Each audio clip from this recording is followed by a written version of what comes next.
So out of respect for everyone's time, it's 2:01 and I'm going to start. Good afternoon, everyone, and welcome to the Illinois Science and Technology Coalition's Innovation Index report on the state of STEM talent in Illinois. We truly have a wonderful and powerful program planned for you today. For those who don't know me, my name is Colleen Egan, and I am the president and CEO of the Illinois Science and Technology Coalition and Institute. The coalition is a member-driven, nonprofit, nonpartisan organization that cultivates technology-based economic development throughout Illinois. Our mission is to measure, connect, and enrich the Illinois innovation economy. The Institute is our 501c3 affiliate, which focuses on STEM education and mentoring programs, connecting companies with classrooms to prepare the next generation of problem solvers. The Institute's programs have been especially powerful in meeting the demanding challenges of today's virtual education needs. I'd like to thank our wonderful member and sponsor, Horizon, for their continued support and for being a thought leader in talent development. I'd also like to thank our speakers for their lifelong commitments to change, their unique voices in this discussion, and their time and thoughtfulness today. I'd especially like to thank my incredibly talented and dedicated team for creating yet another innovation index full of important facts, insights, and strategies for our innovation economy. I started my career as an oncology nurse. I moved into technology in the late 90s, and over the course of my STEM-driven career, I have worked in multiple tech industries. The success of each of those companies was made possible by its most valuable asset, the beating hearts of innovation, its talent. I have been a people leader my entire career, but most importantly, a leader who leads through a diversity, equity, and inclusion lens. Today's topic is very important to me. It's important for all of us as we support a more innovative and economically thriving Illinois. Last month, Matt and I were asked to testify on equity and technology for the Illinois General Assembly, and I led with a very personal story because our stories and our experience matter. I am the daughter of an immigrant father who was raised in an orphanage, and I was the first person in our family to go to college. My parents had no idea of how to navigate our educational system, nor the institutions and the networks of success, but they knew it was important, and they did their best to get me in front of the people who could mentor, guide, and empower me. The foundation of my personal and professional success was threefold: a good education, the tools I needed to succeed, and the access to the people and programs that could help me. Being a woman in tech has had its challenges. Being a member of the LGBTQ community has had its challenges. But my journey has not been deterred or blocked by some institutions that were not always built on a foundation of equity for all. I'm starting today's session with this story because 2020 has been an extraordinary year in a multitude of ways. Companies worldwide are creating diversity, equity, and inclusion DEI strategies, following an awakening to racial injustices and the uncertainties of our current times. For me, diversity, equity, and inclusion has always been the right thing to do, but I understand that organizations still struggle with the depth and breadth of understanding the acronym and how it helps humanity thrive. Simply stated, representation matters. Diversity of thought and experience is key to innovation, and the most innovative companies, the most innovative states are the most successful. I've been asked about the ROI of DEI, and I would always ask in return, how do you measure an organization's character, a human being's purpose, and the benefit of belonging? DEI is not just one tidy initiative with quick returns, and for most organizations, it's a very complicated and long journey. DEI is a deeper investment, and the returns are powerful. Illinois is 40% non-white, but our leadership and boards across the state do not always reflect this. And as I've said, representation matters. People need to see what is possible. The Illinois war for talent is real, And there is so much overlooked talent across more marginalized groups throughout our state. The foundational success of our youth, the continued success of our state's talent, and the continued economic success of our state is a very complicated one. But for us, it starts with providing diverse, equitable, and safe educational opportunities. It continues with all of us seeking guidance and partnering with the scores of organizations and disruptive companies already on the front lines of inclusiveness and equity. It involves leaderships believing in the power of diversity, equity, and inclusion, and committing to the potential promise in all of us. During today's talent event, we want our members and partners to know that the Illinois Science and Technology Coalition and Institute is committed to creating a more diverse, equitable, and inclusive organization. This drive for change led us to develop the ARC framework with our partners at Ethos Talent, which informs what equity means to us and how we institute it within both our internal and external communities, especially as it relates to supporting the innovation economy of Illinois through our corporate partnerships, policy and advocacy, and providing underserved students with the STEM skills and tools needed to thrive. Our equity framework will be fully released in January, but today I'd like to present an overview of our ARC platform. I start with ARC, the A, access to opportunity. Equality means everyone has the same access to an opportunity. Equity means everyone gets their needs met. While equality and equity are not the same, they do work together. We cannot meet the needs of our community without proper access baseline, which we provide. We understand that baseline is not enough when considering how we support opportunity. We must work to level the playing field and build an inclusive network for all companies, organizations, and students across Illinois, no matter who they are or where they come from. In our mission to grow equity, we must also focus on the marginalized communities that we have traditionally left behind to have an equal shot at success and opportunities within the STEM world. The R is for responsible use of power. Using power responsibly requires understanding that existing power and structures, inequalities and inequities in the broader world, and then designing interventions. We have a responsibility to name our power in that relationship with our community and think about how it is used to steer professional and educational equity. For us, this means inviting and including, not just asking what our community needs, but inviting them to the conversation to represent themselves. It also means sharing that power, creating more opportunities to give our power directly to our community members, whether it is the power of choice, decision-making, or intervention. And finally, the C is for connection through our community voices. We believe that the innovation economy cannot thrive or survive without keeping diversity, equity, and inclusion at the forefront of our work. We are connectors, conveners, and catalysts for change.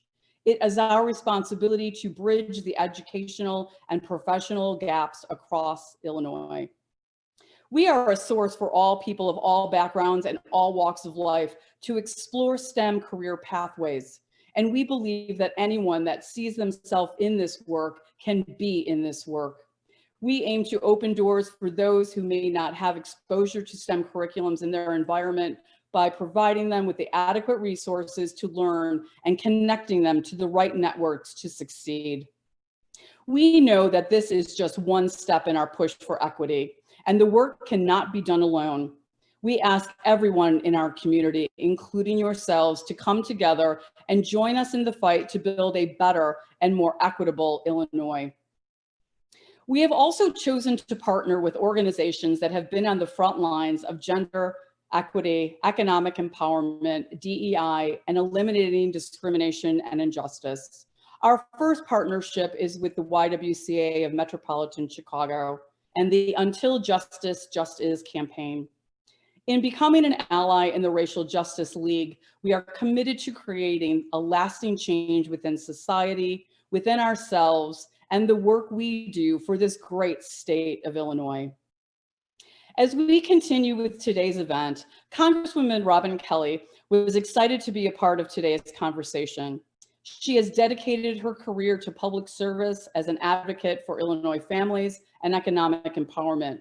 Since being elected to serve the 2nd Congressional District in 2013, she has worked to expand economic opportunity, community wellness, public safety across the state, championing numerous initiatives centered on innovation, job growth, gender and racial equity, health disparities, gun violence, and so much more.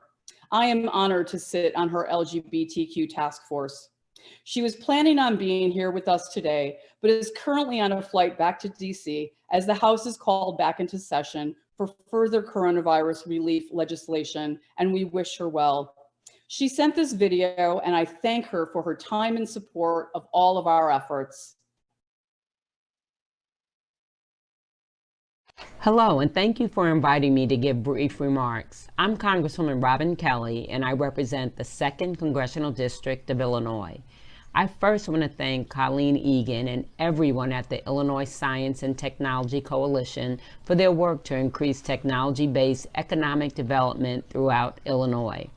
Never has science and technology played a larger role in our lives, and never have the stakes for innovation been more apparent than the past few months during COVID-19. The race for a vaccine and the switch to remote meetings and learning have grabbed headlines and changed the way we go about our daily lives. When I saw the 2020 Innovation Index, it confirmed a lot of the conversation I've had traveling around Illinois and speaking with entrepreneurs, educators, and researchers. Illinois is a national leader for technology, but we must work to maintain its role in producing top quality computer science graduates and also increase overall STEM participation with a particular focus on expanding opportunities for women and minority communities. One technology development I've been particularly focused on in Congress is artificial intelligence. For over a year, I worked with Republican Congressman Will Hurd and the Bipartisan Policy Center to push for a U.S. national strategy on artificial intelligence. We published 4 white papers and introduced a resolution to help guide the U.S.'s national strategy for AI. I'm happy to say that this bill passed the House of Representatives unanimously on December 8th and clearly articulates Congress's priorities for AI. One of the provisions in the resolution calls for increasing federal funding for STEM education and making sure that students are prepared to enter the workforce immediately. Illinois remains a leader in producing top quality talent for computer science degrees, but the number of computer science and STEM graduates more generally fell compared to previous years. One of the things I hear business owners lament is that they can't find the right applicant. Illinois needs to do more to produce this talent, but also find better ways to connect them to employers and ensure the curriculum is relevant for real-world applications. As new technology like AI and precision medicine continue to develop, it'll be essential to have a diverse workforce helping to solve these problems. The simplest way to reduce bias is to have a diverse workforce and not shy away from difficult discussions about history and the potential for abuses or misuses. When developing the COVID vaccine, researchers and physicians struggled to recruit participants from minority communities. The legacy of Tuskegee and Henrietta Lacks are not easily forgotten. It's imperative that we bridge this trust gap now for all sciences. Similarly, one of the ways to close this gap is to expand the number of African Americans working in the medical and biomedical research fields. This must start early. Studies have found that young girls become interested in STEM subjects around the age of 11 and often lose interest when they're 15 because of societal pressures and gender stereotypes. The share of STEM degrees awarded to women has grown since 2010, but only by 1%. Despite making up 14.1% of the state's population, just 5.7% of STEM degrees were awarded to Black students in 2019. The fact that the share of STEM degrees awarded to Black students has fallen since 2010 is deeply troubling. My hope is that educators, elected officials, and business owners use the 2020 Innovation Index to recognize not only the challenges, but also the opportunities that exist to increase participation and interest in STEM. While I'm hopeful COVID-19 will no longer be a top issue in 4 years, I have no doubt that technology and science will continue to be economic and social drivers in our society. If we use these findings to make changes now, I'm confident Illinois will be better positioned to increase our share of STEM graduates and grow our local economy. Thank you, and please stay safe.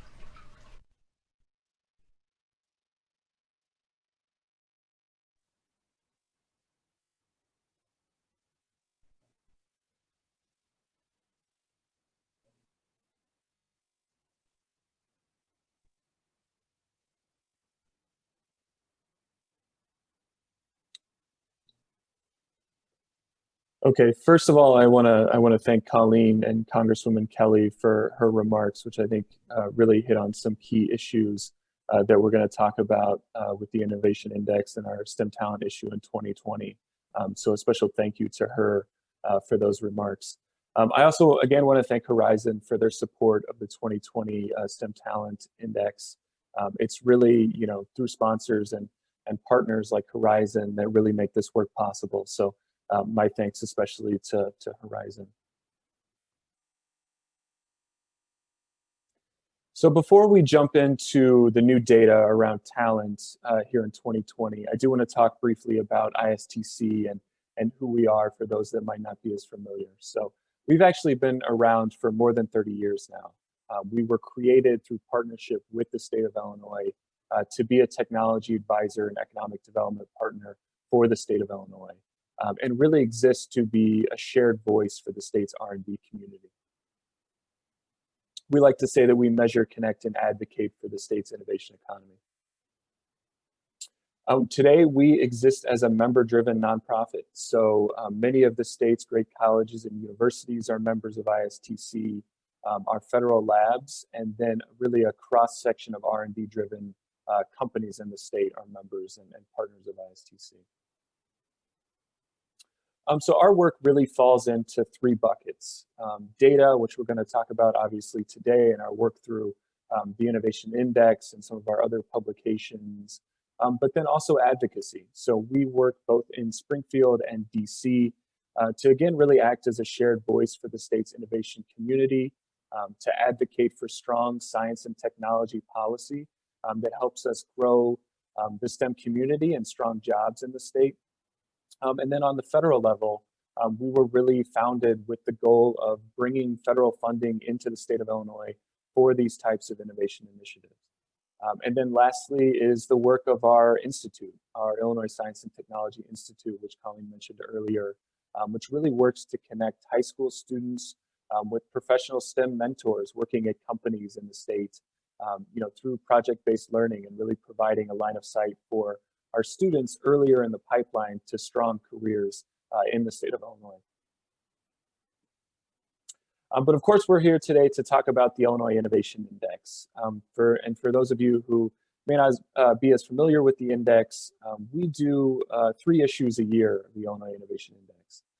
The first is around university entrepreneurship. So of the innovation and entrepreneurship happening on our campuses around the state, we track through this publication. So the number of startups coming out of our universities, technology transfer, licensing, generally all the entrepreneurship that is born on our campuses that's so important to the state's innovation economy. Second, we put out our R&D issue, which tracks research at our universities and at our federal labs, as well as R&D within our companies in the state. So creating new programs and services that create new jobs for the state of Illinois. And then lastly is our STEM Talent Index, which we're here to talk about today, which tracks the state's talent pipeline in these critical areas. So today we're very excited to be releasing the 2020 STEM Talent Index. So traditionally when we've done our reports on talent, we take kind of a 5-year look back on the pipeline and development that we've seen. But given that it's 2020, we wanted to take this opportunity to look back at the entire past decade and look at the development of our STEM talent pipeline, the growth of degrees and jobs, and what challenges and opportunities still exist for the state. So when we do our analysis of STEM talent, we like to focus it on supply and demand.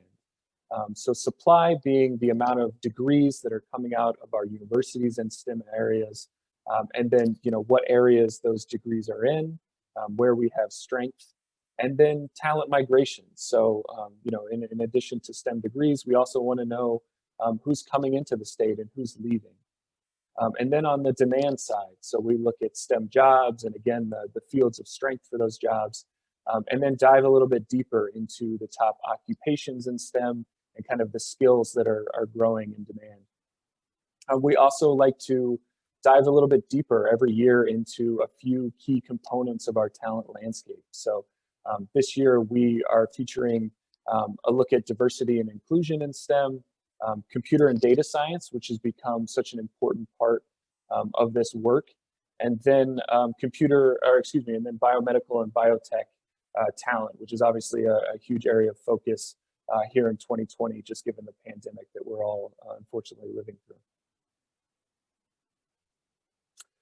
So let's jump into some of the data with STEM degrees. So in 2019, Illinois produced nearly 25,000 STEM bachelor's, master's, and doctoral degrees in the state, which was 7th most nationally. So since 2010, our STEM degrees have grown by nearly 5% annually, which is significantly faster than non-STEM degrees, which have grown by less than 1% annually over the past 10 years. But despite this growth, we still have lagged the national trend of STEM degree growth, which is nearly 6% since 2010. So by share of degrees that are in STEM areas, we've really seen a lot of growth here, both in Illinois and nationally. So at the start of the decade, we produced about 15% of our bachelor's, master's, and doctoral degrees in STEM areas. And in 2019, we were up to almost 20%. But as you can see here, the state of Illinois has trailed the national average for the share of degrees in STEM by about 0.5% to a full percent pretty consistently over the past decade. In terms of what subject areas these degrees are in, degrees are led by engineering with almost 7,000 degrees in 2019, but then computer and information sciences, which includes kind of that core computer science degree, but also data science degrees and more kind of peripheral support degrees as well. And then biological sciences with almost 5,000 degrees in 2019. But some areas of strength for the state, we actually lead the nation in STEM business and management degrees. And these are degrees that kind of combine STEM skills with business analysis and operations analysis. So very much kind of in that data science vein. And then we also rank 4th in STEM agriculture degrees. So obviously agriculture being a traditional strength for the state of Illinois. So growth of these areas, it really should come as no surprise that computer and information sciences has been the fastest growing area for STEM degrees over the past decade, growing at more than 9% annually since 2010. But second, there are interdisciplinary degrees. So again, we're seeing a rise in the popularity of degrees that combine STEM areas to create more kind of specialized degree programs. And that includes data science, right? Combining kind of mathematics and computing skills into one program. We've also seen natural resources and conservation degrees and engineering degrees both increased by more than 5% since 2010. So computer and data science, which has been a strength for the state and something that we've tracked for several years through this index. So the state produced almost 3,500 computer science degrees in 2019. But unfortunately, we've kind of taken a step back from our peak production of computer science degrees, which happened in 2017 with more than 3,700. But despite this, small kind of, decrease in degrees, we still rank 3rd nationally in computer science degrees. So punching above our weight, being the 6th largest state by population. But for most of the previous decade, and this was a statistic that we use pretty frequently, the state ranked 2nd in computer science degrees. So obviously, we'd like to see that increase once again. And then data science degrees. So data science being kind of an emerging interdisciplinary area, it doesn't fit neatly into any one degree program, unfortunately. So what the index does is we take a look at degrees that align with data science careers. So degrees in mathematics and statistics and computing and information science that really prepare students for careers in data science. So among those degrees, we had more than 4,500 in 2019, which is good for 6th most nationally.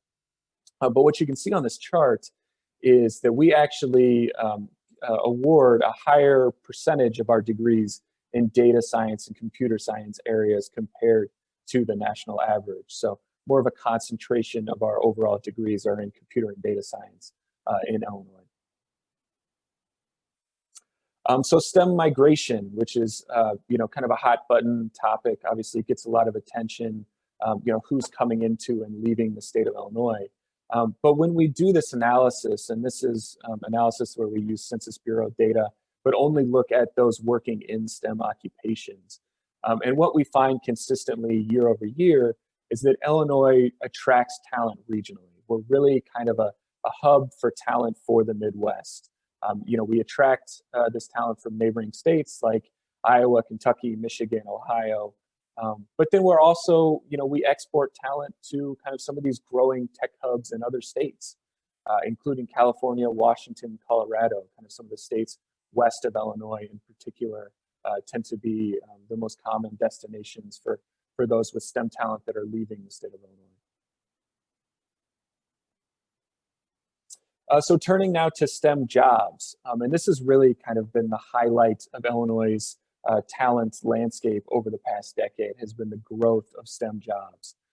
So in 2019, the state ticked over 350,000 jobs in STEM areas. We've grown STEM jobs by more than 90,000 since 2010. But by percentage growth, what we found is that no state among the top 10 in STEM employment has grown faster than Illinois. So really tremendous growth we've seen over the past decade, and I think really positions the state of Illinois to move and accelerate here over the next decade. But despite this growth, there's still room to grow, right? We rank 7th by STEM employment, so we punch a little bit below our weight there. But given the growth, I think we stand to move up these rankings over the next 10 years or so.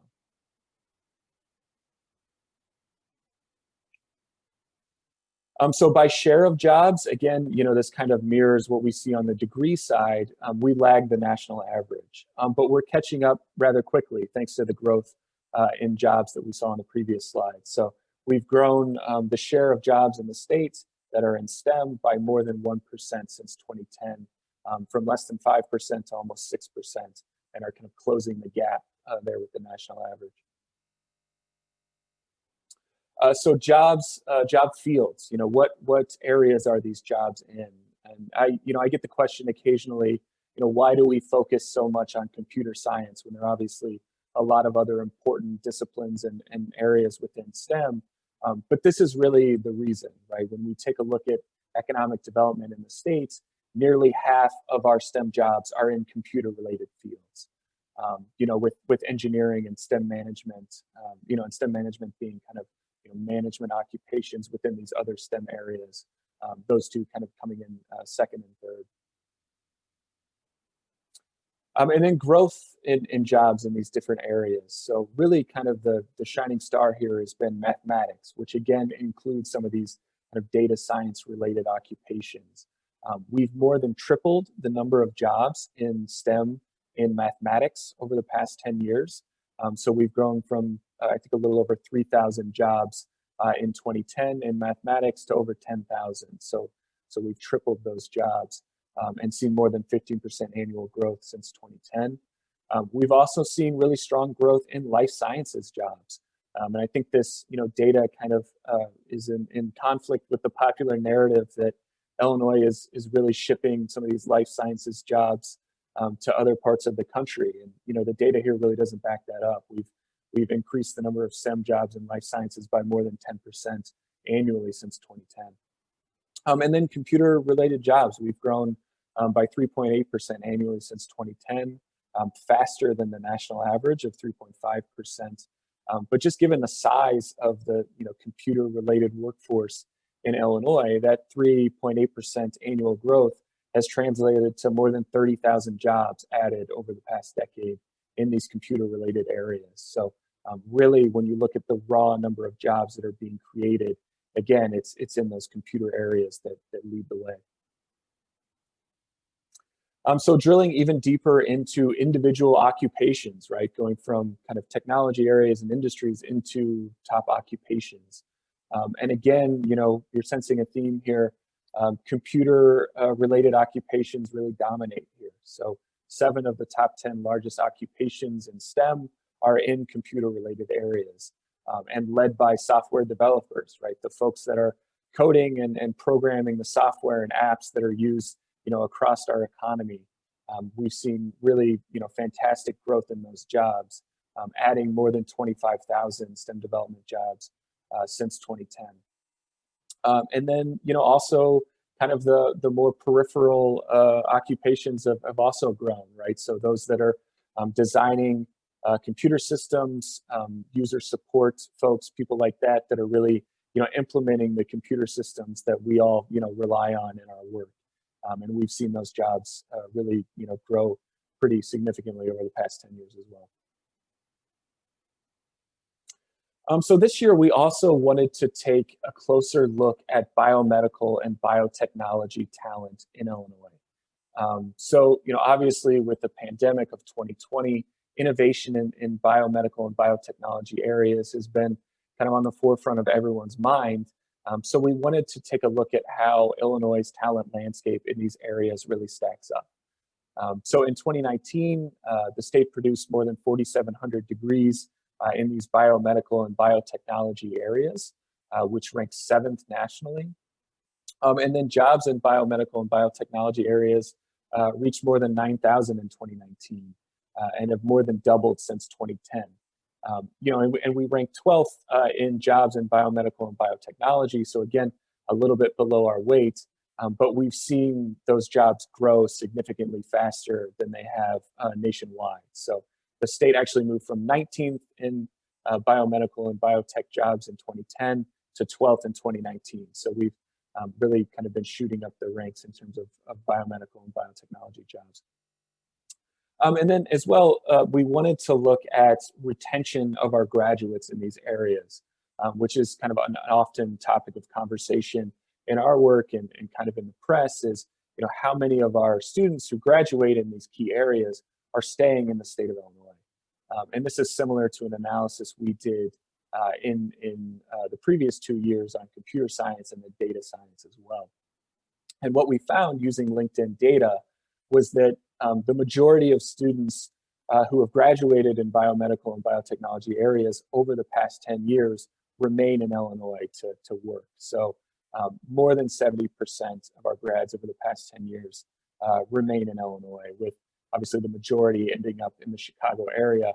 But then also, we have more of these graduates in Champaign-Urbana than have left to go to, say, San Francisco or New York or Boston. So while, obviously we would like to see retention of these graduates continue to increase, I think this, shows that we're doing a fairly good job of making sure that we're providing employment opportunities for these students once they graduate with their degree.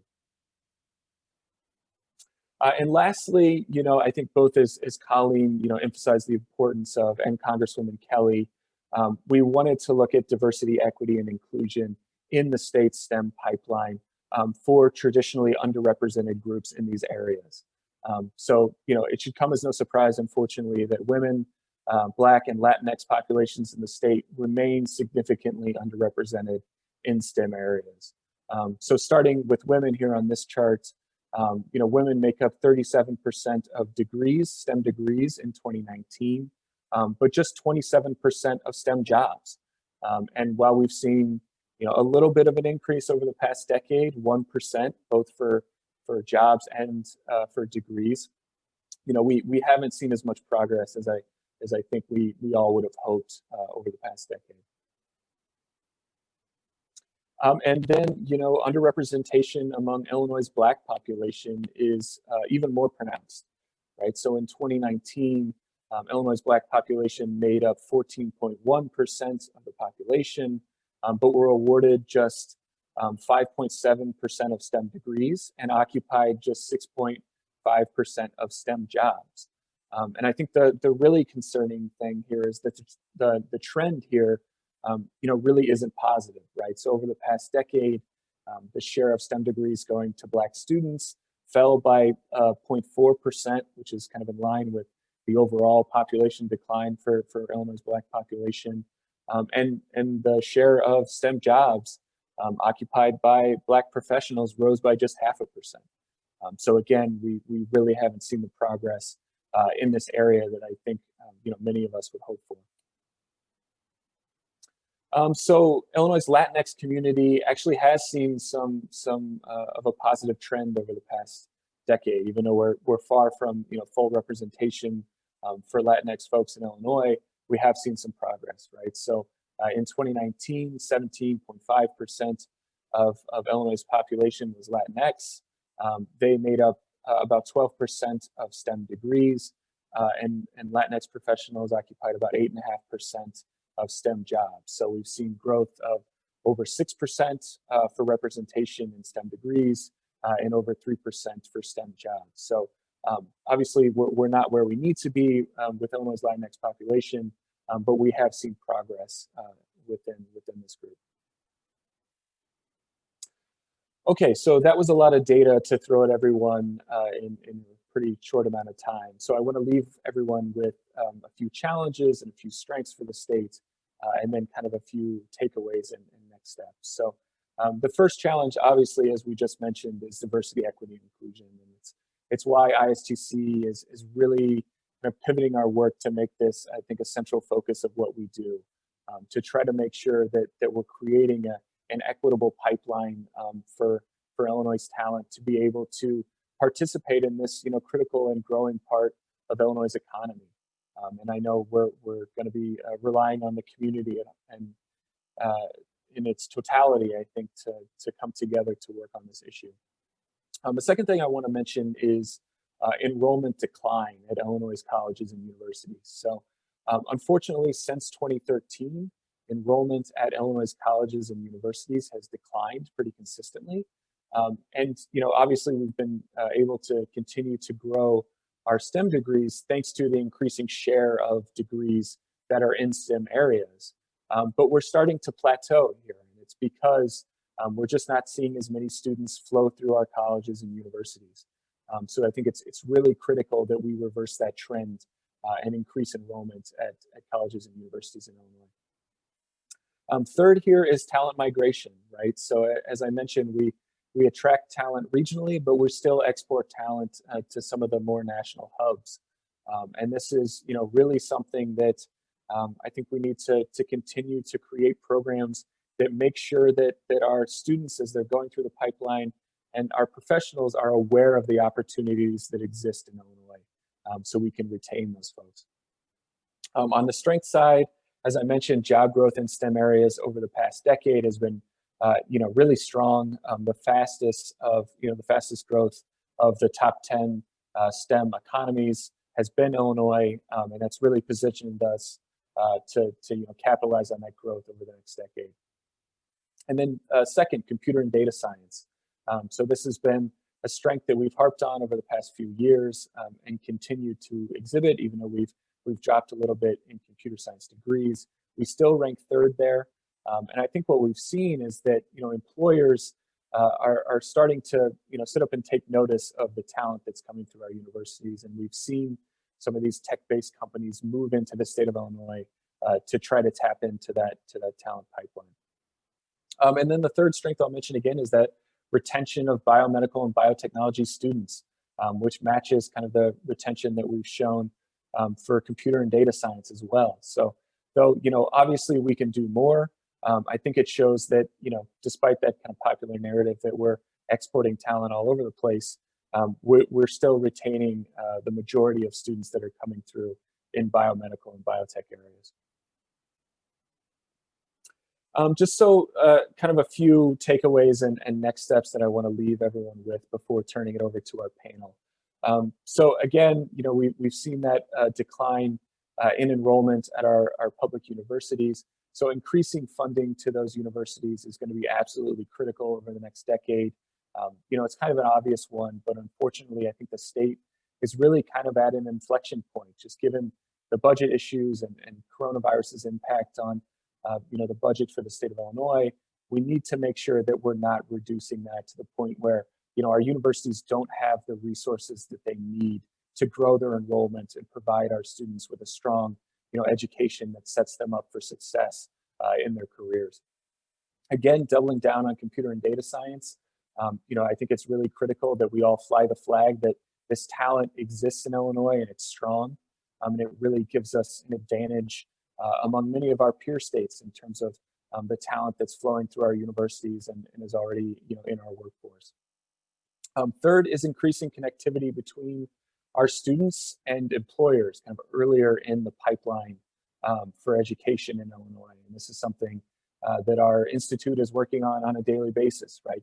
Connecting students in high school and even earlier with employers in the state so that our students understand the opportunities that exist in STEM in Illinois and kind of the pathway to get there, which I think is crucially important as well. And then the last thing I'll mention is, I hear this term a lot kind of thrown around that, this is the next Silicon Valley, that's the next Silicon Valley. But I think in our view, diversity, equity, inclusion, providing opportunity for everyone in Illinois to participate in this portion of the economy, to help us grow strong companies and strong jobs, that's really the next Silicon Valley, right? That's the state, the region that can figure this out is really going to have such an advantage over the next decade because they're going to be able to tap into so much more talent than everyone else does. So viewing that as really the next frontier of economic development in science and technology, I think is really critical moving forward. So with that, I again want to thank our presenting sponsor, Horizon, for their support with the Talent Index in 2020. I want to thank our data partners, LinkedIn, and some of the federal sources of data that we use that really make this research possible. And then the rest of our members and partners who really support ISTC's work and our data and advocacy in these key areas. And then finally, I tried to get through as many of the key data points as I could in this presentation, but there's a lot more in the index that we just don't have time to get to. So I would encourage everyone that's participating on this call to head over to our website, istcoalition.org, to check out the full report and really dive into a lot of good stuff that's in there, including some of the highlights from our members and partners that are working on initiatives in this area. So with that, I am going to turn it back over to Colleen, who's going to introduce our great panel. Thanks, Matt, and an exceptional job presenting that. There's a lot of material there, and as always, you do a wonderful job, and I love that you add your insights to that as well. Thank you, everyone, for continuing this journey with us. Our moderator, Jeff Curtis, has been pulled into an emergency at work, so I will be moderating today's panel discussion, and I'd love to ask all of our panelists to join me.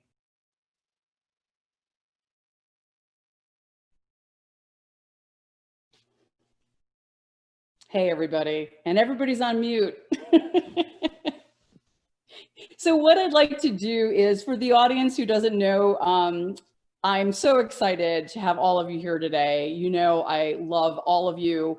I'm humbled and honored that you're here with us today to share your very unique voices. And I'd like to ask each of you to introduce yourself to the audience. I'll start with Peter. Hey, everybody.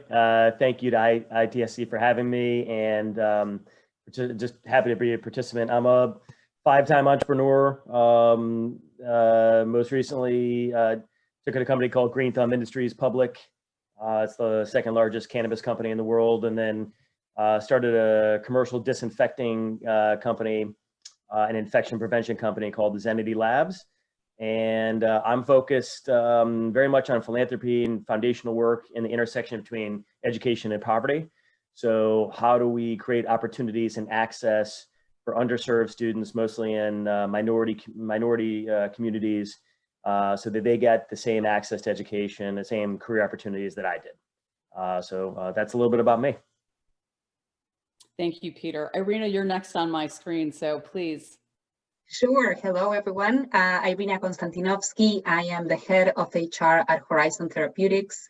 Recently added to my title, Chief Diversity Officer. As we see the intersection in talents, this is like something that has to come together with the work that we do on people and making the company succeed.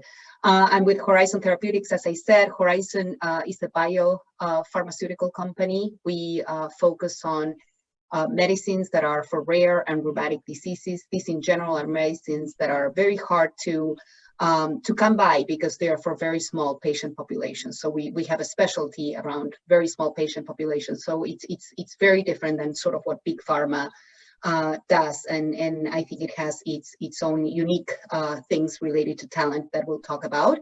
I'm also a very, very proud member of the board of directors of the YWCA of Metropolitan Chicago, where I serve with Pete in Dory's board. So we're a little bit interconnected here through some of the work we do in that space.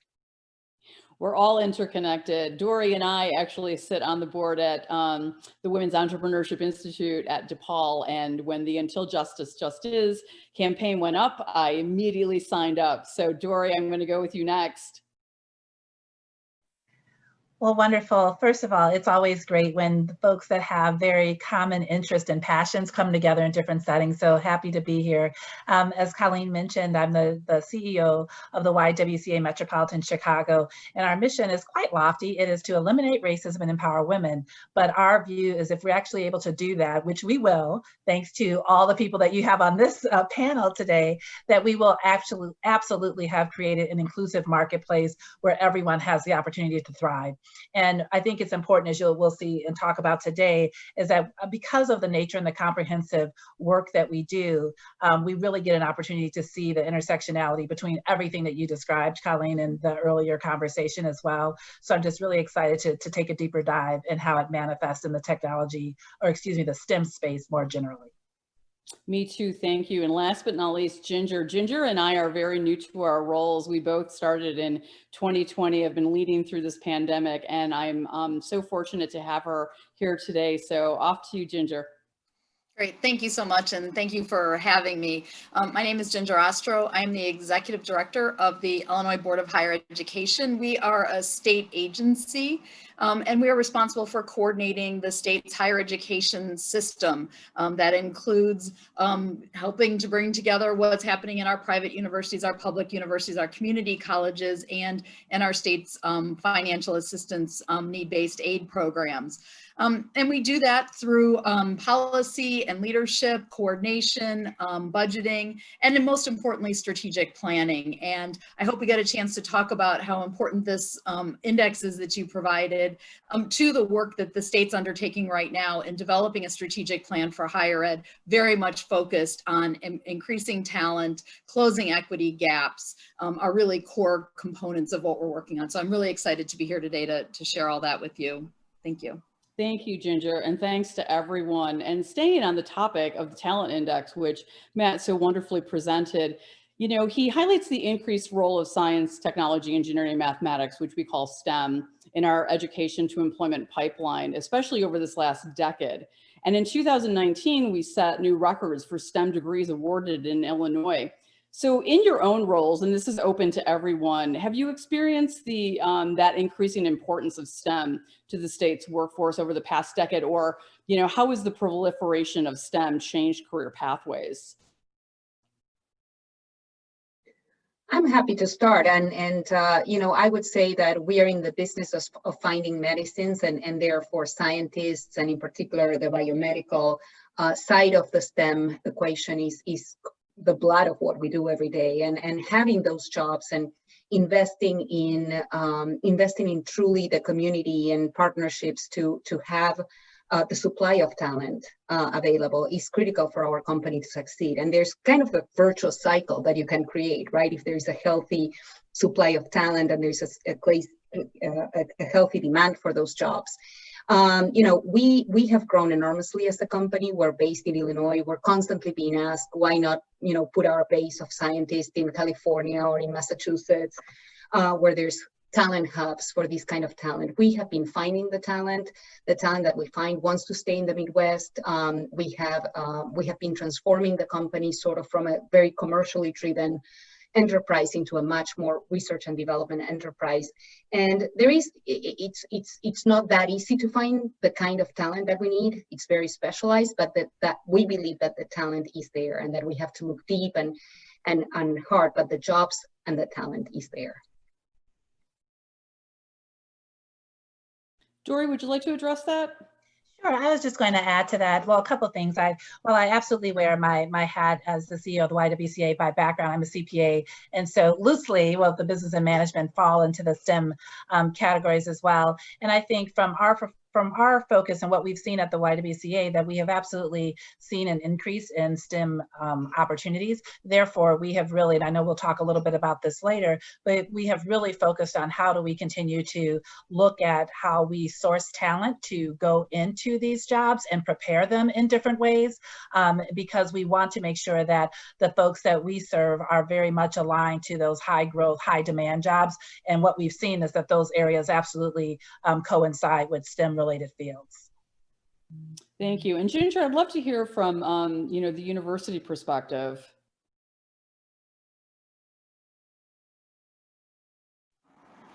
Yeah, I think it's kind of in your data, right? It's showing where the demand is, what we're seeing in terms of what the state really needs in its economy, and how do we build that? And I think really for me, as we come at this, is how do we build this as we go forward with real diversity, equity, and inclusion. I think that's really as you said, the next frontier in really thinking about this. Thank you for that. And Peter, you have an interesting background, coming at the technology or the STEM industry in multiple ways. So I'd love to hear your perspective on this. Yeah, I've never, in all the companies I've started, I've had about 5,000 employees, and I've never struggled to find qualified, incredible people in STEM-related roles, scientists, engineers. I built one of the largest commercial solar companies in the US and had tons of engineers on my staff. I will tell you this though, I'm very committed to, and was committed to this well before this, this became a popular thing. I'm very committed to true diversity in our workplace, and it has been exceedingly difficult to recruit candidates who are from diverse communities into STEM-related roles, and it's not for a lack of trying. In fact, just anecdotally, I was talking to a Fortune 500 CEO in the last year, and he was bragging to me about how wonderful his diversity initiatives were, and he was introducing me to his chief diversity officer. And I asked him a very direct question. I said, Brian, how many Black engineers do you have here? And the answer was basically none. And I think the problem is this, is that what we haven't identified yet as a community of employers, and I think we got to get our arms around this, is that we have to invest in these young men and women before they get to college and invest in their education to keep them in college. Because the reality is if our colleges aren't getting young Black and brown men and women into the universities, providing them with financial opportunities and scholarships to stay there and persist and get that degree, we aren't going to have a platform to recruit from. And so I constantly urge big companies who are looking to source from diverse communities to invest in the post-secondary education of young Black and brown women. Because if you don't invest in that, there's a high degree of likelihood they won't persist. And the fact is that only 40% of Black youth persist in a 4-year degree. In other words, the kids, the young men and women who start as a freshman at University of Illinois who are Black, only 40% of them make it to the end of the day, make it to the graduation stage and get that piece of paper. We got to do something about that. And by the way, that benchmarks to about 68% of their white peers. So it's, white peers are heavily out persisting their Black peers in college. And I argue a lot of that is financial in nature.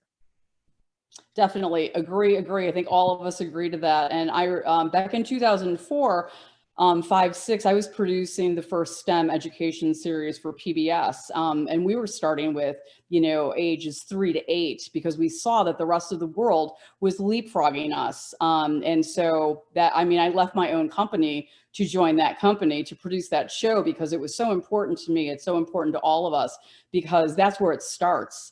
I'm also on the board of Chi Tech Academy, and we're the only open enrollment tech high school in the city. 100% of our students are low income, 20% are homeless or home insecure. And so, I think during COVID, that's been, we talk about the digital divide. I don't think people realize how bad it was. And I always talk about this as access, right, to safe educational opportunities, to the tools we need and the mentors and, the programs that we need. And I think the world is opening its eyes to that. So I thank you for that, Peter. I'd also like to add too that the Institute side of what we do, we were, in a good position, because we already, our mentor matching engine is already virtual. So we could meet the challenges of virtual education. We haven't missed a beat there. We're in 44 high schools now across the state. Our STEM challenges are all virtual right now. And so, yeah, I think you're right. Companies, all of us just need to step up and make that commitment. My next question was going to be about, increasing economic empowerment for women and Black Illinoisans in STEM, but I think we kind of addressed that. But, what other barriers do, still exist that we see to overcome DEI in the STEM pipeline? Peter, touched on a few of those, but I'd love to hear from Ginger and Dory on this.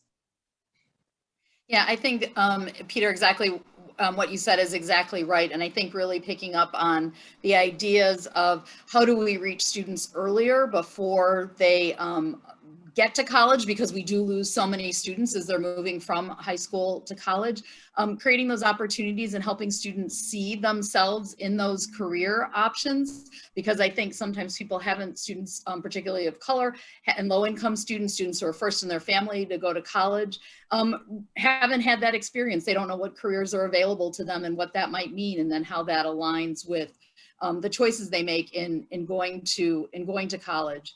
I think the other piece that we should recognize is that folks aren't necessarily linearly going from high school straight to a 4-year college and then into career. That's just not the path that so many students are taking now. And how are we making sure that if a student's starting at a community college or can only go part-time, that we actually are creating paths for them to persist and complete, and it's not taking 16 years to get a degree, but that we're really making sure that the system is an integrated network that ensures that students can take multiple paths to get to their degrees. So those would be two additional sort of big pieces that I think we should focus on. Well, the other piece that I'd add to that. Sorry, Dory. No, I was just going to say yes to all of everything that's been said. Again, I think that we all are very aligned relative to this particular topic. A couple things though. First, I do think we need to sort of disaggregate women and people of color and stop lumping them together, because I do think that the issues that are faced are very different. And so when we talk about what solutions that we do have, and then even when you're looking at women, when you start looking at women of color, within that, we get to dismal, very, very dismal results on any of those. So I just think that there's a lot of issue that we try to clump together. Therefore, I feel like that's what helps us, I should say is the wrong word, but that's what keeps us from struggling to solve them, is that we see them as a clump, and that's not true, right? So I think that's one point I want to make. The other point I want to make is that I think, as Ginger talked about, and Pete mentioned this earlier too, is that the financial piece is real, right? So we talk about that. We know that 65% of Black wealth is tied up in student loan debt. And so the traditional ways that we look at things relative to how people access these educational opportunities to therefore then get these jobs, we need to reimagine that. So that's one piece of it. So absolutely access folks earlier in their career path. But we also have to recognize too that these areas are very much not inclusive. Let's just be honest, right? And I can speak from experience, having been at the time for my accounting firm, the first Black partner at the firm, but just also my collegiate experience, it's not inclusive environments either. So even if you can get through from a financial aspect, the environments themselves are horrible. I'm just being honest. And unfortunately, it's the end of the year. 2020 has been rough. There's no filter anymore. But it is a horrible experience, particularly as a Black woman of color in a financial area, which I was in. It was a horrible experience. And I can't imagine I've heard that it's changed much. But having said that, so I do think there's a number of issues that we need to sort of unpack and really lean into each one. So absolutely the financial piece is significant. The early exposure and the pathing of folks and allowing people to think about, as you mentioned so beautifully, Ginger, the different ways that people do want to access education and what that experience looks like. We really have to lean into reimagining it before we even get to the employment side of things, which I know Irina is also addressing. So I feel that we do have this sort of full spectrum, at least represented on this panel, in terms of ways that we could think about things, but recognize, let's be clear about the problem that we're solving and not just clump it all into one, because it's much more nuanced than that. And until we get real about that and understand each of those nuances, we're just going to keep spinning our wheels, which is what we've been doing for decades. Yep, Dory, if I could, clap very loudly right now, I would. I'm keeping my internet live here because I'm in the middle of the woods. So I keep just fiddling with my computer and keeping fingers crossed, but I'm clapping. Thank you, Peter, for that. And I too agree. And probably out of, expediency, we talk about all of us, right? And you and I know from the work that we've done, from all of us, the work we've done, that it's much different. And I think I mentioned that in the beginning without really calling it out. My experience as a woman in tech has been challenging. And as a queer woman, it's been challenging too. But I also am very, very aware that my experience has been much different than my Black and brown colleagues. There's those institutions, like I said, that were never set up for equity. And until we can really address those and break those down, we'll never get there. And each group has its own, there's a little finesse to each one of those, some a little larger than others, but yeah, thank you for that. And Irina, would you like to, because Dory made a great segue into what you're doing on the talent side. Yeah, one of the things related to what we're talking about, and we could talk about so many things on the talent side, right? It's how do we attract the right talent, how do we keep the right talent, and just resonating with the comments in the biomedical field. And I don't know, Matt, if this resonates with the data you have, it's much harder for us to find ethnic minorities than to find, and in particular, Black and Latino people, than to find women. Like I'm sure the tech industry is different that way. And that's why I'm interested in digging deep into your study, because, what we're trying to find is more of the scientist kind of perspective. But it's how do we find them early? I think it's a critical component. And some of the stuff that we try to do in our sense of obligation as community partners from a corporate perspective is to partner with those who are doing this work. And it's the partnership we have with ISTC, but it's also the partnership we have with Perspectives and Math and Science Academy in the south side of Chicago, something that the YWCA is also involved with, where students come from very, very challenging conditions. And we've partnered with this high school to truly help that community of kids, right? The pandemic started and these kids didn't have Wi-Fi to do their education online. They were sharing computers. And so having a corporate partner that can really step in and provide what they need so that they can continue their education is so basic and it's so important. And I think corporations in our area have to create those partnerships in the right spot to really help these kids succeed. And this is the same school we partner with to create internships, to give them mentorships, to help them accessing to college, to work with them on their resumes. So, we took this approach of sort of investing a lot in one place and making a difference. Some other corporations choose to maybe do this more broadly. This is an opportunity for our employees too, to really see a reality and get engaged with community in a way that many don't have access. But those are some examples where I think corporate people who might be listening or helping with should really think, how do we partner? And I was thinking about one of the recommendations that Matt, you were outlining was, really increasing that corporate public relationship and how do we work together to continue the health of the state of Illinois. Irina, thanks for bringing that up, because you or Horizon has been a great partner to us over the years in our STEM challenge, right? And so we have 20 corporate partners with 20 high schools.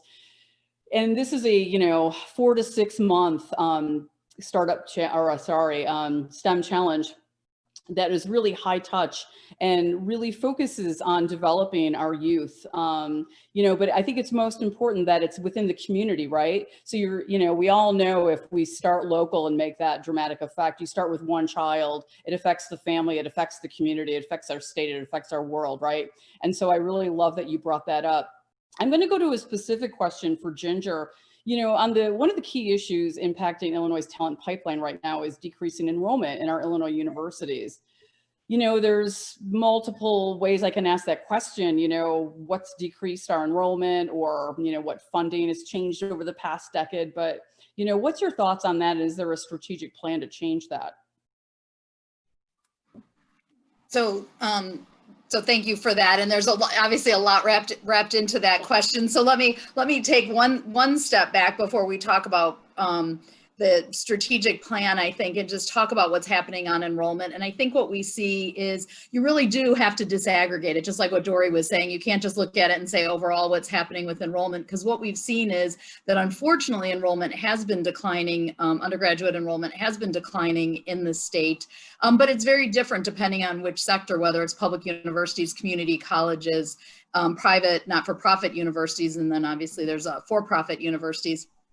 And then there's unfortunately disproportionate decreases in enrollment for African Americans. So where white student decreases over the last 5 years or 6 years was 23%. For African Americans, it was down 29%.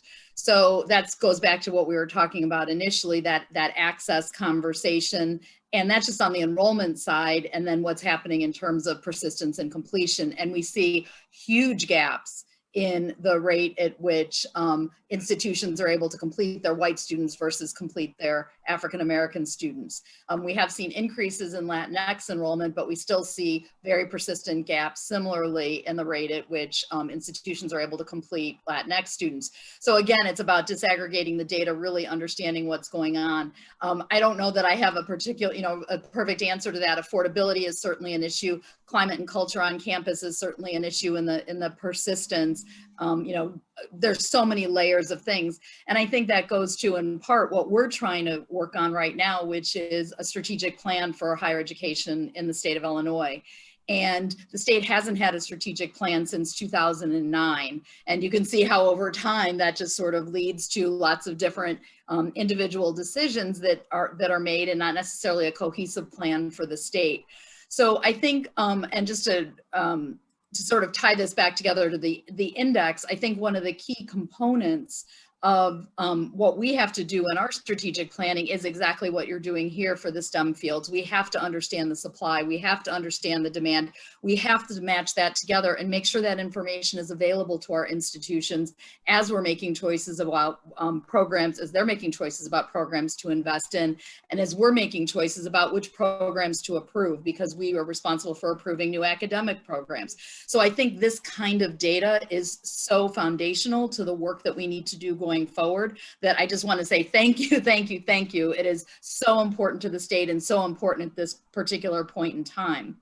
That being said, as we're doing our strategic plan, it is thinking about the development of talent. It is thinking about how do we close equity gaps, and it is thinking about how do we increase affordability, which is obviously embedded in those other two. So I think that highlighting what you do in the data allows us to ask those further questions to help us get to the answers and set that strategic direction for the state, so that we don't continue to be in this same place that we're in now.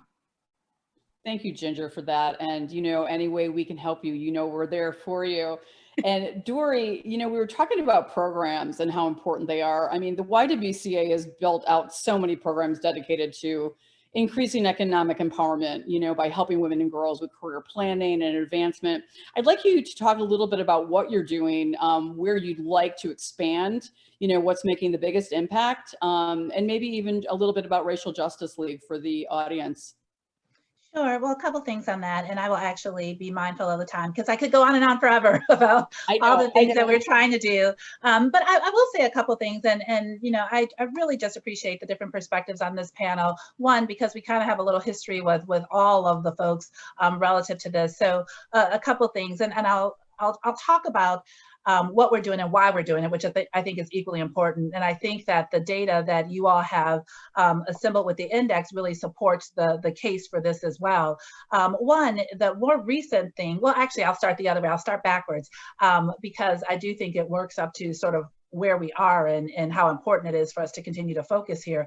One, I'll start really early on. When I came into the role, which has now been almost 8 years now, I actually partnered with the state of Illinois. We were working on a program at that time under the Quinn administration, to tell you how long ago that's been, called Creating IL Talent, Creating Illinois Talent.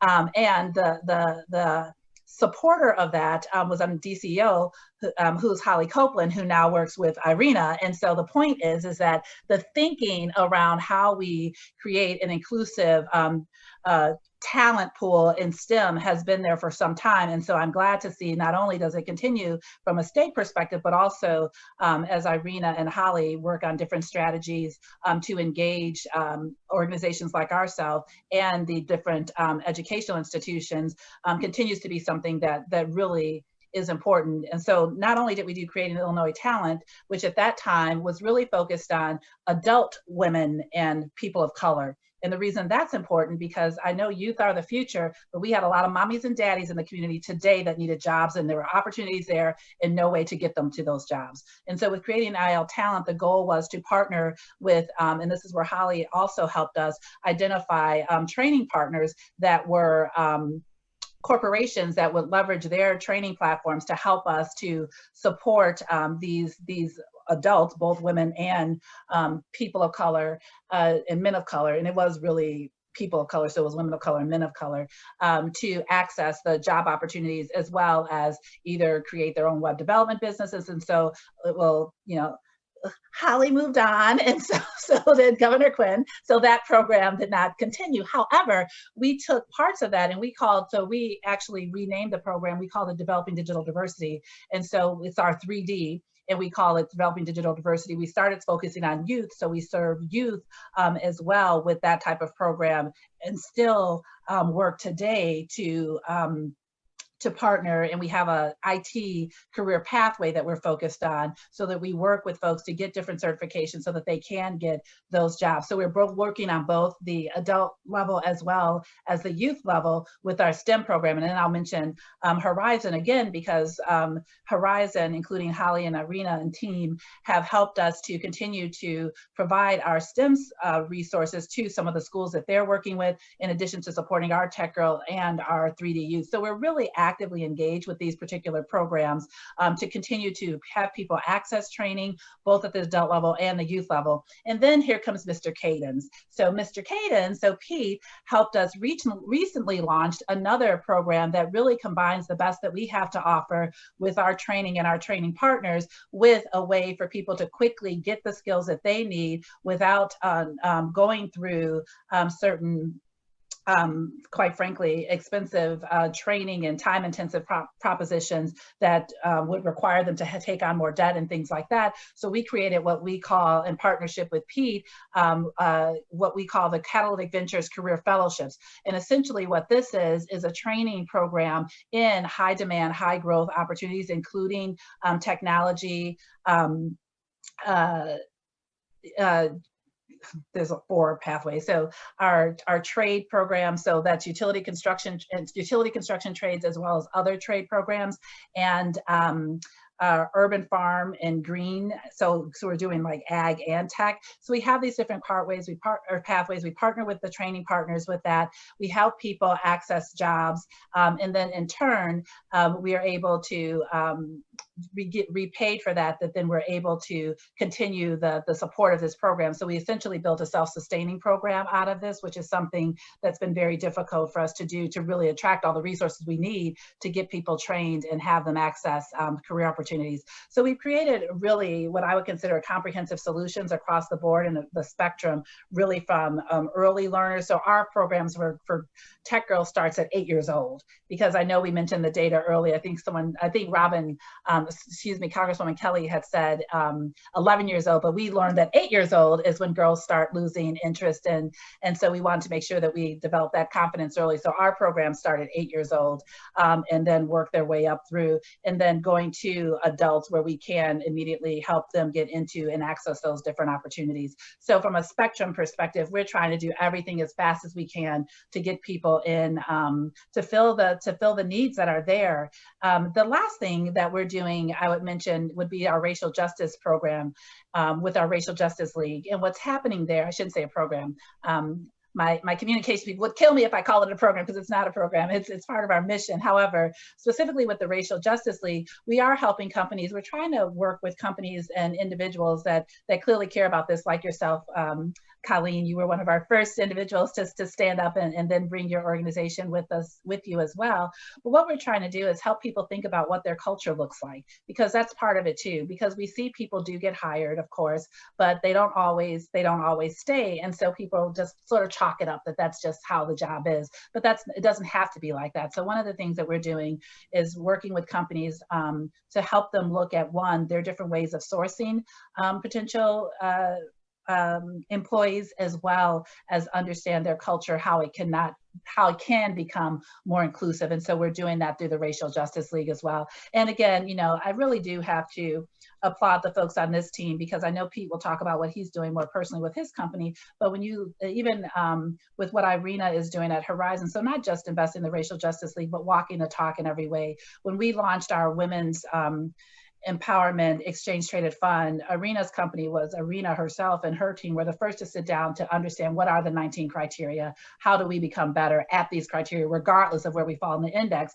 which is often a factor of market float and things like that. And so my point is that it just takes commitment from all the folks that we see here, whether at the state level, as employers, as entrepreneurs, to really rethink and reimagine how we can create these inclusive marketplaces and inclusive companies, and then how do we develop and support the talent from the earliest stages. And it has to be all of us involved, not just one of us. You're right. I mean, it's all of us. And I think everyone on this panel today and all the organizations we partner with, it's all about partnerships. It's all about working together to create, we're working to create a better humanity. And I, again, applaud all of you. Pete, I'd like to throw it back to you. Tell us about your new venture as Entity Labs and the core values that you've built your company around, speaking about culture. Right. So we're an infection prevention company. So we, given the pandemic, we test and disinfect schools, office buildings, country clubs. We're an infection prevention company. We keep our stakeholders safe from germs, viruses, pathogens, and bacteria. In the process of doing it, I made the decision that every company I start or am involved in starting from here on out has to be impact oriented and has to be very equitable in how it thinks about delivering and creating wealth. I think a lot of us talk about jobs, but I always remind people you can't spell equality without equity. And so, jobs aren't good enough. It just aren't, because you cannot replace generational poverty unless you are able to create generational wealth. No one is going back to Englewood and reinvesting in that community because they have a $17 an hour job. It's a Darwinian wage. And so what we decided to do as Entity Labs is we decided that every single employee who can make it past the 90-day mark would earn equity in the company. Because again, can't have equality without equity. And so all of the people we hire, they come from the fantastic training programs of the YWCA or CARA Chicago or Safe Haven or other programs. Most of these people, all of these people are people of color. All of these people are people who have experienced some misfortune in their lives. Most of these people come from hardcore criminal backgrounds and have served time in one of our state penitentiaries. But you know what? who is anyone in society to say that they don't deserve a second chance? Except for the most egregious offenders, those who were pedophiles, rape, murder. I kind of believe that everyone deserves a second chance. And so we're investing in these people who, frankly, no one else would intervene and invest in outside of, the training programs like the YWCA and CARA. And so we're giving these people great jobs and benefits, and we're giving them equity in the company. And importantly, and this is super important, we're teaching them accounting and finance. Every single person who comes to our company is taught how to read a profit and loss, how to read a balance sheet, how to read a cash flow statement. And that's super important, because if you have equity, you don't understand the ramifications or consequences of it, equity is irrelevant. Like, we want people to understand what it means to be an owner in a company. You can't possibly understand that without someone walking you through the financial statements every month and helping you spot trends. So if you're wasting inventory, you understand the implications and the consequences in the balance sheet. So that we took a page out of a guy named Jack Stack. He wrote a book called The Great Game of Business. And we took a page out of his book. This is what he did, not from a D&I perspective, but more from an equal employee perspective. So that's what we're doing, having a ton of fun doing it, and finding that, these folks are as smart, as capable, as studious as I am and I was. And the truth is, and people get really offended when I say this, but I'm just going to say it, kind of like Dora is don't give a shit anymore. The truth is that I won in life because other people lost. And if everyone had the same opportunity and access that I did, I probably wouldn't be in the position I'm in. I might have been successful. I probably wouldn't have been as successful as I ended up becoming, because the competitive set, the universe of people I competed against, was pretty limited. So I'll stop there, but that's a little bit about what we're doing at Identity and having a lot of fun doing it.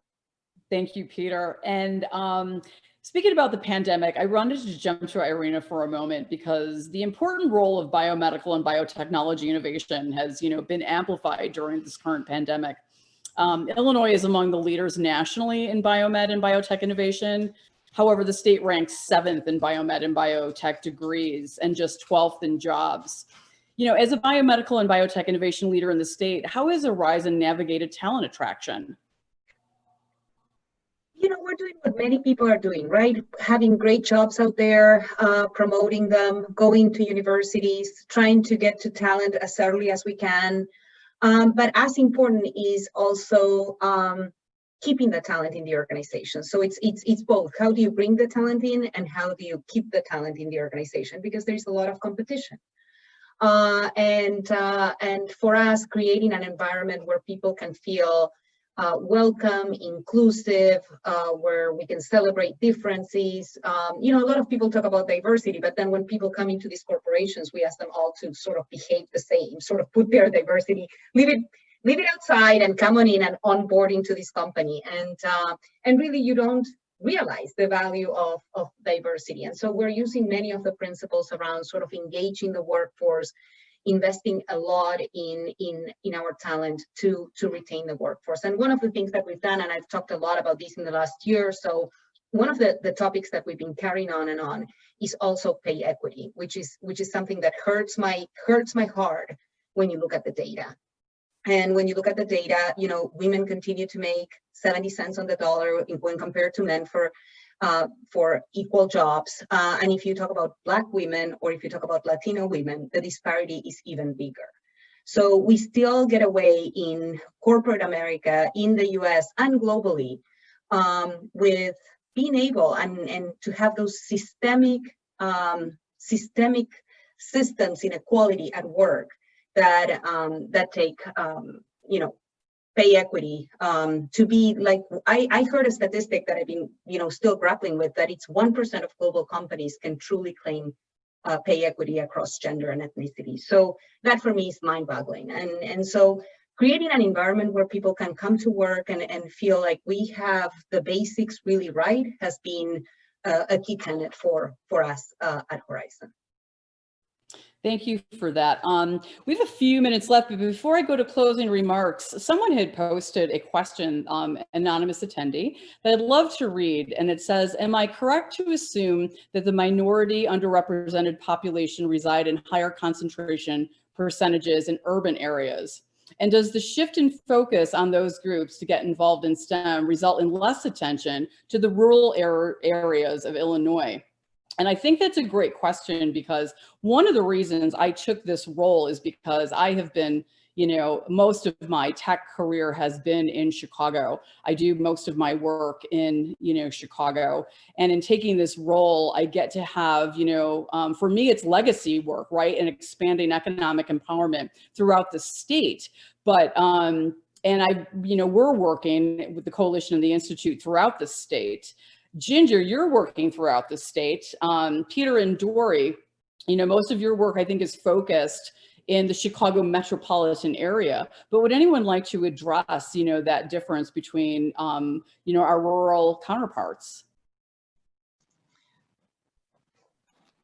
I think I don't know that I can address the entire question, but I think just as a place to start is really recognizing how do we provide the economic opportunity, economic development in rural areas without asking people in rural areas to leave, go to college, and then get a job someplace else. Like, how do we create the opportunities? And this is one of the questions that I struggle with. How do we create those opportunities in our rural areas of the state to provide the economic growth and development, and not just encourage people to leave and then they don't come back because there isn't that job for them. So I don't know what the answer is, but I think it's a really important call out that the experiences of our rural communities are different than our urban ones. There's similarities, but we really need to be explicit. And when we talk about equity, it is about what's happening to students in rural communities, because in many places they're going to community college. That's their path to initially to higher education, but then what's the career path when they come back? Yeah, and I just wanted to add to that. One, I think it's a good question, but I do want to separate. I don't think that the focus on one is causing lack of focus on the other. I just think the strategies are very different. And I'll say this, we're actually focused on this because we are, as the YWCA Metropolitan Chicago, the assumption is we're focused on Chicago, but that's not true. In fact, we've been working with Congresswoman Kelly about this big issue a lot, because if you look at her full footprint, it includes a lot of rural areas. And so we've been working with her as we work throughout the entire Metropolitan Chicago region. There are pockets that are more rural than urban within the metropolitan footprint. So one of the things that we've been talking about is how do we get services to those environments, particularly now that we are talking about more STEM and now that folks know how to operate more remotely. What can we do to sort of reimagine how we access those folks? Because some of those folks are also rural and Black too, right? So they're not, I don't want to, because I always feel that urban is code for Black people, and that's not true. Black people are everywhere, including in rural environments. Yes, in lower numbers, and to the point, the question's point, maybe less concentrated, but you still have those populations across the footprint. And we're working with other companies that are looking at where their footprints are that sit in more rural environments, and how do, again, we get the right folks in and get them skilled and trained for these particular opportunities. So I just say that it is a focus of ours, including how do we've talked about, because we may necessarily have the capacity to build a center there, but we've been talking about these things called empowerment coaches, which are coach buses that could go and reach people in different ways. So I think, to your point, Ginger, we have to sort of reimagine what access and opportunities look like, particularly given these remote environments, and what we could do, or using tools that clearly we can operate in virtual and remote environments. What else can we be doing that doesn't require people to relocate to a major urban area? That's been a big focus for us on the coalition, especially in building out our equity framework. And like I said, I'm very, honored to be working throughout the state. So building those relationships and helping those communities, it's been eye-opening for me, and I'm really, excited about the work. And so we're doing our part to partner and try to do as much as we can. On the Institute side, with our STEM challenges and our mentor matching engine, yes, we're already meeting the needs throughout our state. We're in 42 high schools throughout the state. And I think that's pretty phenomenal. And, if I had my way, we'd be, have mentor matching engine for every high school throughout the state as a free, tool to use, because our mentors are from across the world. And I think there's nothing more important than, having access to those people. That was so important in my career. So this has been an exciting conversation. And I know, Dory, you and I, all of us, we could just continue because we love talking about this so much. But I would love each person as we close out, because we just have a minute here, just one closing thought. And I will thank you right now from the bottom of my heart for being here with us today. We really, really, truly appreciate all of you. And anybody can start. Sure. One thing is that Martin Luther King used to say that people in groups in this country have a way of working to protect their privilege. And I think us, especially as white citizens of wealth, we have to stop protecting our privilege. We have to stop insulating ourselves from being the only people we compete against. We have to start embracing the fact that other people, other demographics, other minority groups deserve the same opportunities we had. And we need to start investing in the most untapped resource in this country, which is minority youth.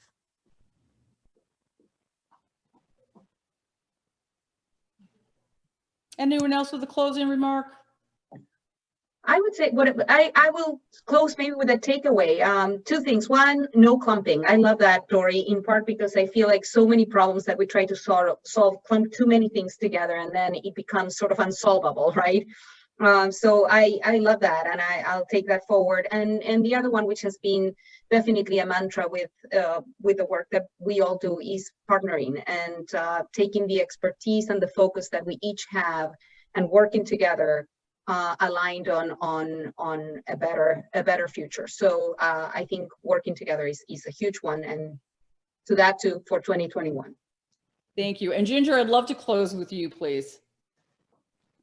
I think I would just kind of echo what's already been said, but just add to this conversation, like, how do we take this to scale? How do we think about this as statewide, not just individual companies partnering with high schools or partnering with one or two institutions, but what does scale look like? What is really doing this as a state and coming together where we're creating these opportunities for students, no matter where they are in their educational path or career or what it looks like? How do we do that and create this in a systemic way? And that's, I think, the really big question for me, that I think is the partnership even bigger.